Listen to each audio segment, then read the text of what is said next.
Platero is a small donkey, a soft, hairy donkey, so soft to the touch that you'd think he was made of cotton, without any bones.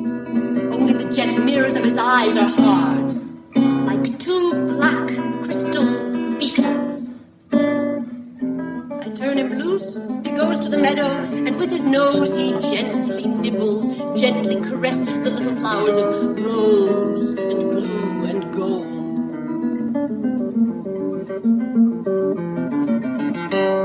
I call him softly, Platero, and he comes to me in a gay little trot. It almost seems as if he is laughing to himself, with a strange tinkling sound. He eats whatever I give him. He likes mandarin oranges, very ripe muscatel grapes, and purple figs tipped with crystal drops of honey. He is loving and tender, like a little child, but strong and sturdy as a rock. On Sundays, when I ride him through the outskirts of town, the country folk lounging about in their Sunday best marvel at him. He is like steel, they say. He is like steel. Steel and moon silver at the same time.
Platero and I were returning from the mountains, heavily laden. Platero with sandalwood, I with yellow lilies. It was an April dusk. At first, everything in the west was sparkling gold, then sparkling silver, an allegory smooth and luminous of Cape jessamine petals.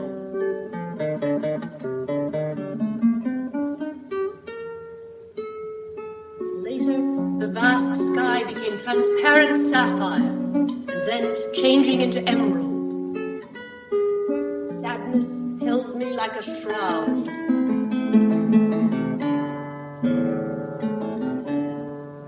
From the hilltop, the town tower, crowned with blue tiles, became in this perfect hour a magnificent monument. It looked like the cathedral tower, La Giralda, as seen from a distance. My yearning for the city, so strong in springtime, was soothed in melancholy comfort. Return. Where? From what? To what?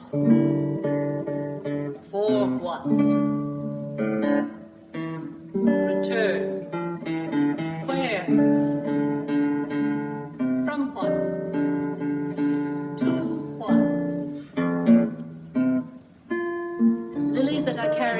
Became even more fragrant in the warm freshness of the approaching night. They breathed a sweetness more penetrating and at the same time more delicate than any ordinary flowers. They had become pure fragrance, intoxicating the body and the soul in the solitary darkness.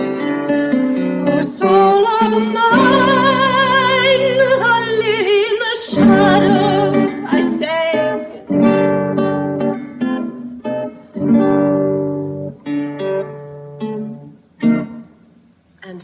I remembered Platero. While riding along, I had forgotten him as if I would a part of my own body.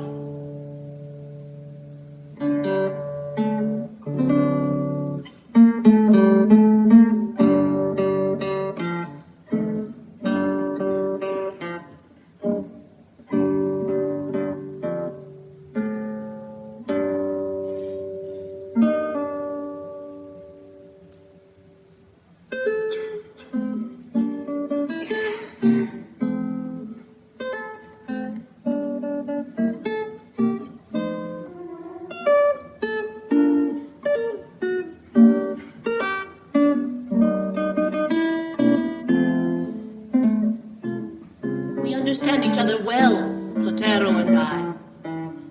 He always takes me where I want to go. I let him go where he pleases.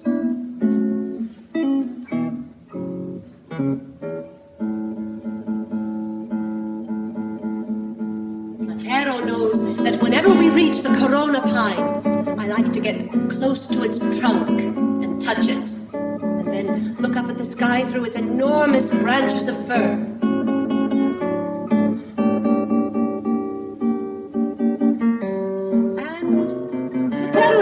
It pleases me to follow the little narrow path that cuts through the grassy bank to the old fountain. And he knows that it is almost like a fiesta for me to watch the river in the pine forest, a scene that reminds me of some enchanted land in a fairy tale.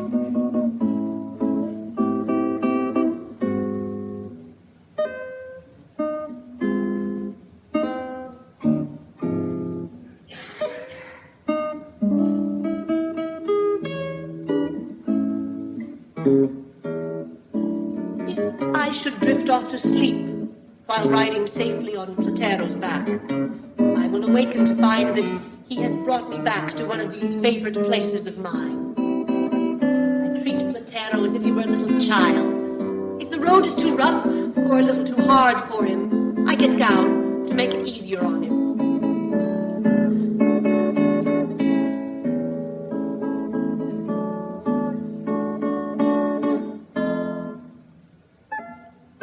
Kiss him. I tease him just to see him get mad. He knows I love him, so he bears me no grudge. He is so like me, so different from the rest, that I have come to believe that Platero and I, we even dream the same dreams.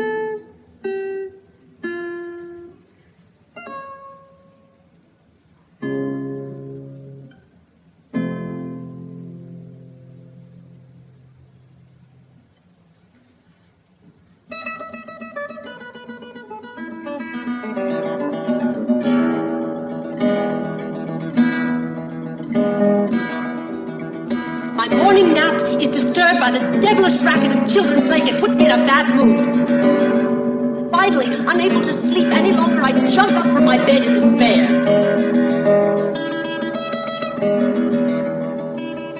Then, looking out from my open window, I discover it's just the birds whose shrill clatter has disturbed my siesta.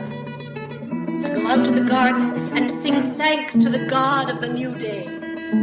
A whole concert of warbling birds, such fresh and endless music. The capricious swallow sends her twittering echoes from the well. A blackbird whistles on a fallen orange. The fiery golden oriole chatters from pine to pine. The blue titmouse laughs long and daintily from the top of the eucalyptus tree. And in the tallest pine, the sparrows argue raucously. What a morning! The sun spreads his gold and silver joyfully on the earth. Butterflies of 100 colors flutter everywhere, among the flowers, through the house, now in, now out, above the spring. Everywhere the countryside bursts open to a bubbling of new and vigorous life. It is as though we were inside the heart of an immense and exquisite crimson rose.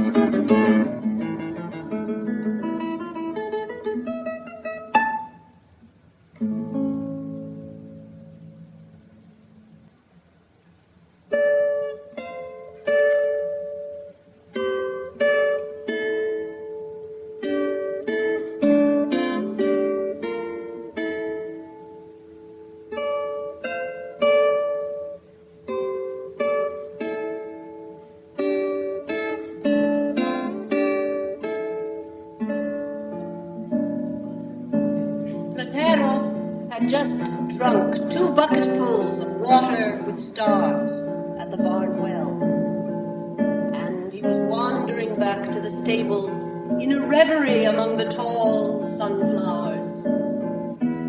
I was wrapped in the warm fragrance of the heliotropes and lying on the whitewashed doorsill, just waiting for him.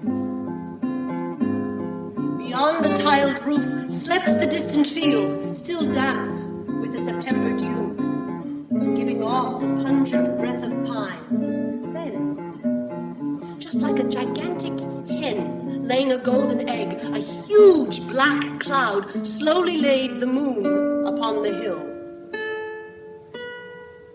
I said to the moon that no one has ever seen the moon fall down from the sky like this, except perhaps in a dream.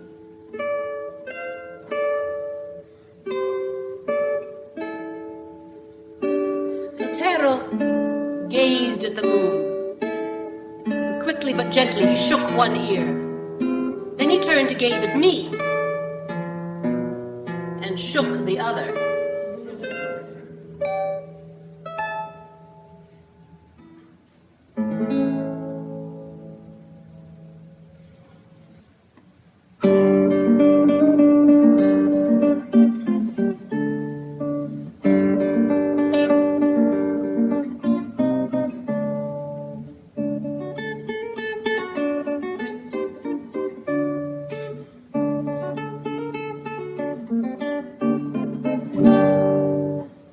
Dressed in mourning, my long brown beard, my small black hat, I must be an odd sight, riding along on Platero's soft grey back.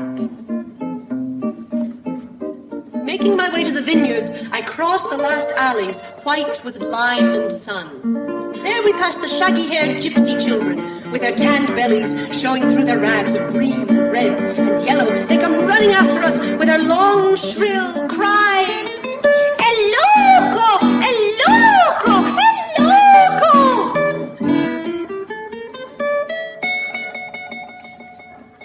Before us now lies the open country, facing the vast, pure sky of burning indigo. My eyes, so far away from my ears, open calmly to take in all that indescribable peace, all that harmonious and divine serenity which lies in the infinity of the horizon.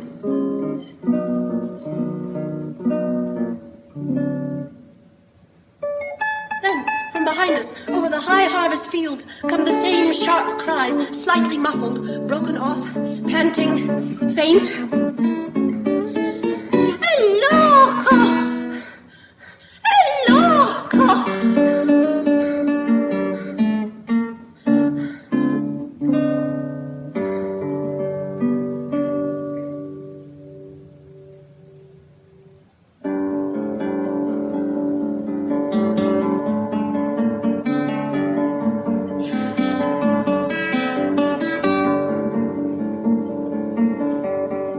Twilight in the village, when Platero and I, both shivering with cold, enter the purple shadows of the wretched alley that runs along the dry riverbed. We see the children of the poor playing make-believe, frightening each other, pretending to be beggars. One throws a sack over his head, another says he is blind, another limps. These children at least have shoes and clothes, and their mothers have managed to feed them, though only they know how. Then, with that gift of childhood fantasy, they become princes and princesses. My father has a silver clock. Mine has a gun. And mine has a horse. Clock to rouse him at daybreak. Gun that cannot kill hunger. Horse to take him to misery. Then they join hands and dance in a circle.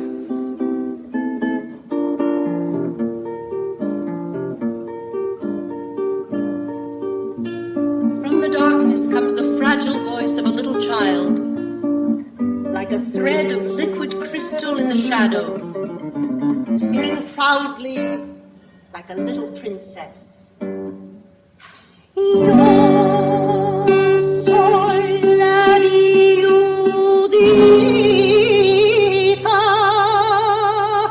del conde rey. Yes, little one, sing, dream, children of the poor. Soon, at the awakening of your youth, spring will come like a beggar disguised as winter to frighten you. Let us go, Platero.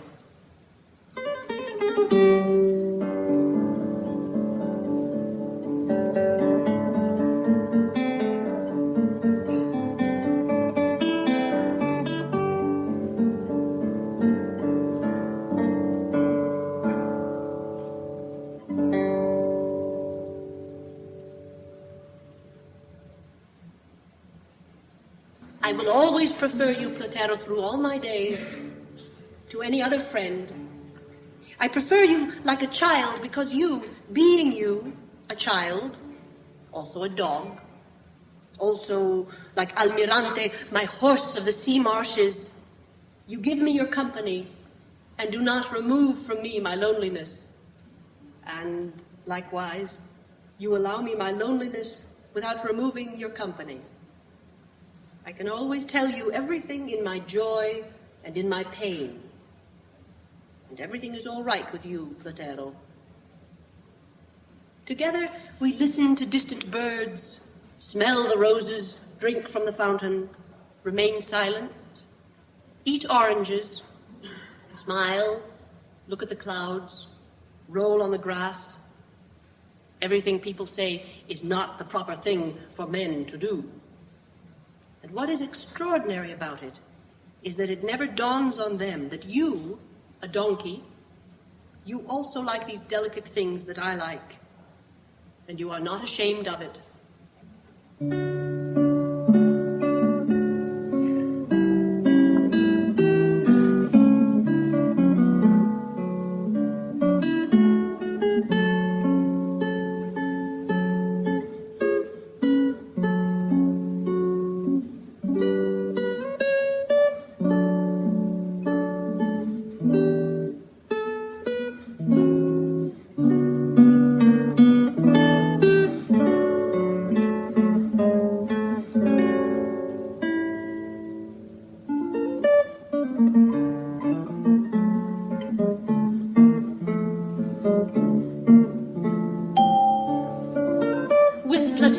Freed from his halter, and now grazing among the chaste daisies of a little meadow, I have dropped down under the pine tree, and I take a slender volume of French poetry from my Moorish saddlebags, and opening it at the place that I have marked, I begin to read it out loud.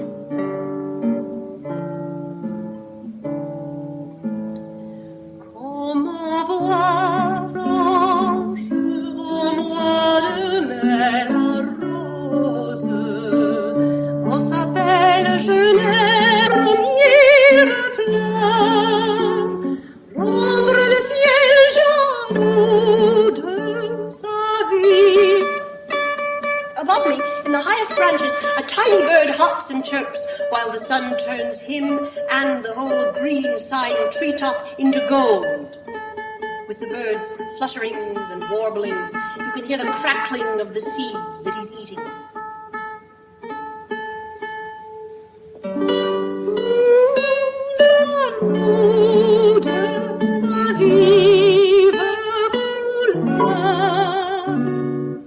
Suddenly, something huge and warm advances like a living prow over my shoulder. It is Platero. No doubt he has been attracted by the song of Orpheus, and he has come to read with me. So, together, we read.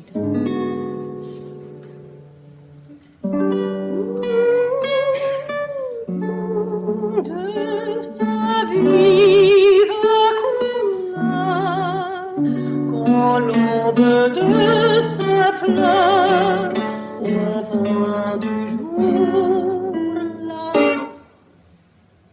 But just then, the little bird, who must have eaten too rapidly, covers the last word with a little belch.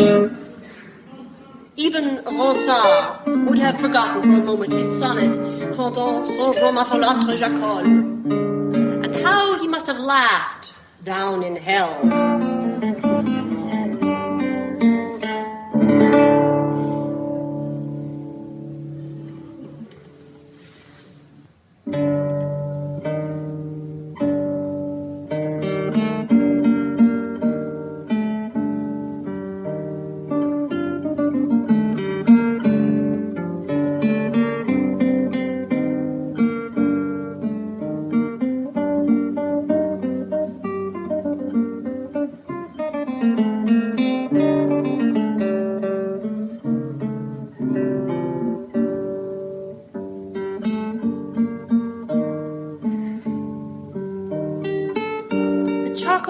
Little daughter, as pretty and as dirty as a coin, with shiny black eyes and full lips, blood red under the soot, sits at the cabin door on a tile, rocking her baby brother to sleep.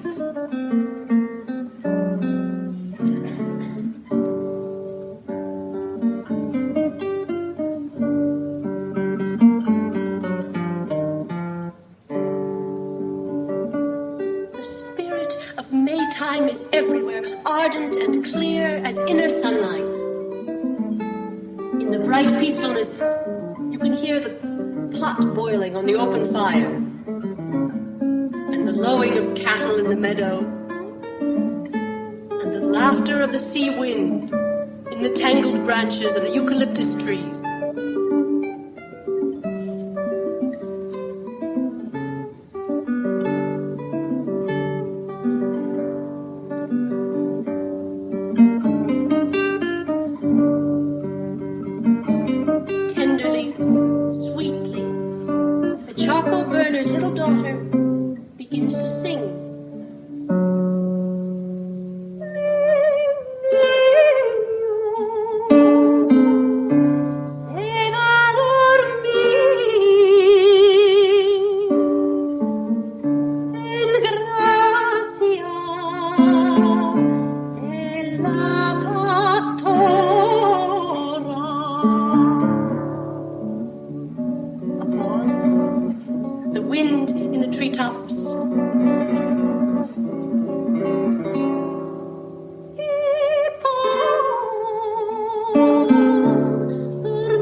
not strong enough.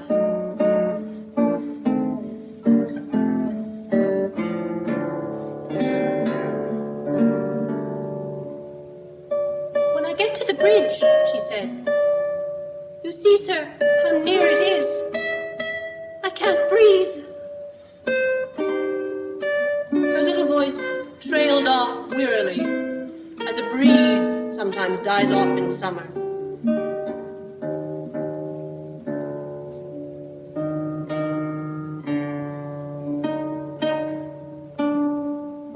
So, I offered her Platero for a little ride, and once mounted on him, what laughter came from her death-like face, all black eyes and white teeth.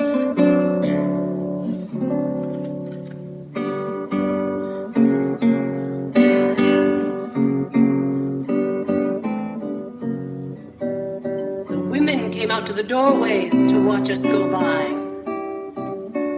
Platero walked as if he knew he was carrying a lily of fine crystal.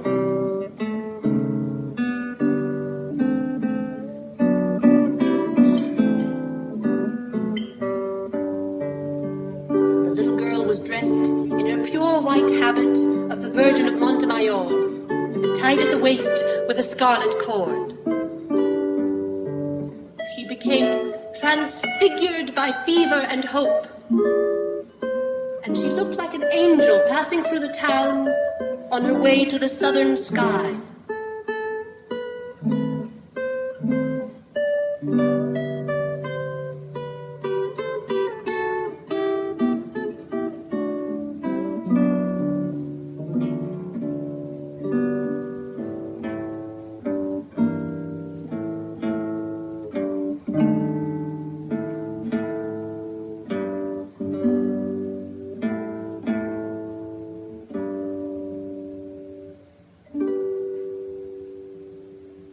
If you die, Platero, before I do, you will not go in the little town crier's cart to the vast salt marsh, nor to the ravine of the mountain road like the other poor donkeys, like those horses and those dogs who have no one to love them. Live in peace, Platero.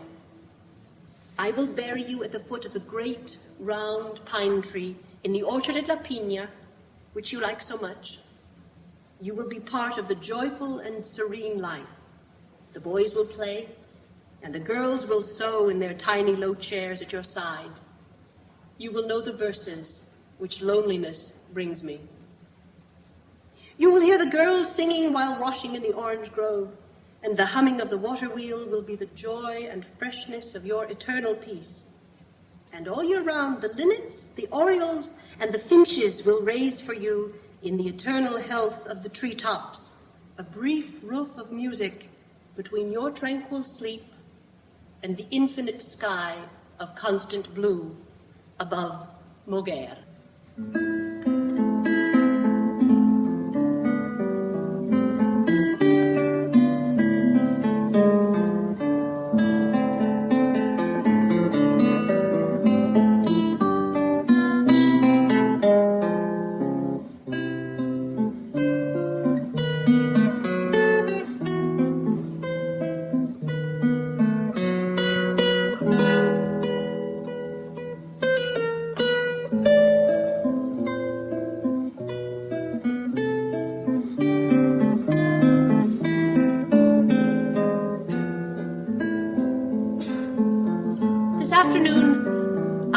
Children to visit Platero's grave in the orchard at La Pina, at the foot of the round, fatherly pine tree. In honor of spring, April had adorned the earth with huge yellow lilies. Titmice were singing overhead in the tree's green canopy, flecked with blue sky. Their light trilling, gay and florid, drifted away on the golden air of the balmy evening, like a dream of new love.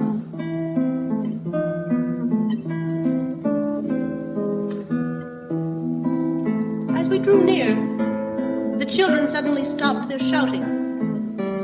Quiet and serious now, their bright eyes searching mine. They flooded me with their anxious questions.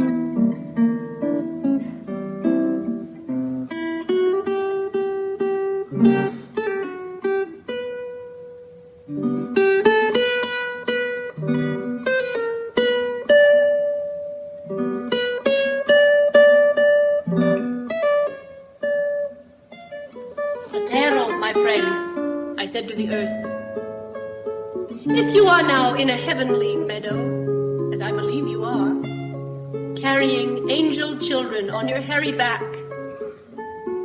have you perhaps forgotten me? Tell me, Platero, do you still remember me?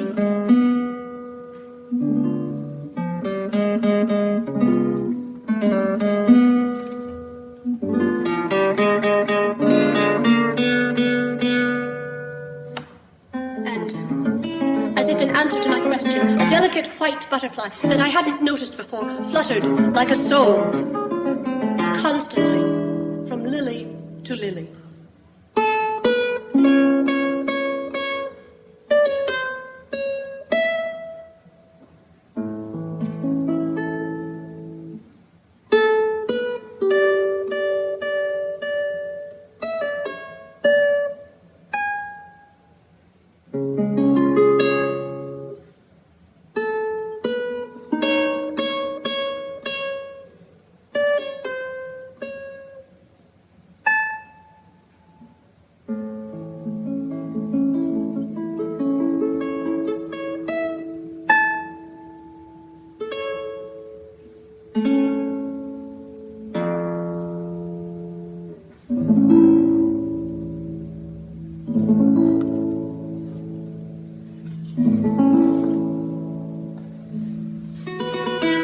I shall go away, and the birds will still be there singing.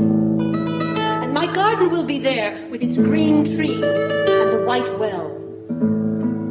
Each afternoon the sky will be blue and peaceful, and the notes will ring out, as this afternoon they ring out from the bells of the bell tower. And those who love me will be dead, and the village will renew itself each year. And in the corner of my flowering whitewashed garden, my spirits shall wander, remembering. And I shall go away and be alone, homeless, with no green tree and no white well, with no blue and peaceful sky. And the birds will still be there, singing.